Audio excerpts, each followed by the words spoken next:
এখন নেতার কাছে টাকা খায়া যদি ভোট দেন, নেতা তো তোমার রাস্তা খায়া ফেলাইবে, এটাই তো হয়ে আসতেছে, তাই না? এটা বন্ধ করা দরকার আছে না? এবং একটা জিনিস মাথায় রাখা দরকার, একজন মানুষের কাছে যত টাকাই থাকুক, তার টাকা দিয়ে সব মানুষের উপকার করা যাবে না।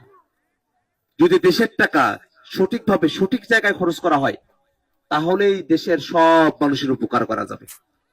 এই জন্যে আমি আপনাদের এলাকার সন্তান আক্তার হোসেন, আমার ব্যক্তিগত এত সামর্থ্য নাই যে ব্যক্তিগতভাবে আমি আপনাদেরকে আর্থিকভাবে উপকার করবো, এই সামর্থ্য আমার নাই। কিন্তু রাষ্ট্রের টাকা, দেশের টাকা সঠিকভাবে সঠিক জায়গায় যেখানে খরচ করলে পরে মানুষের উপকার হবে, ন্যায় ইনসাফ প্রতিষ্ঠা হবে, সেই টাকাগুলা সঠিকভাবে সেই খাতে খরচ করা হবে, এই ওয়াদাটা আমি রক্ষা করতে চাই ইনশাআল্লাহ।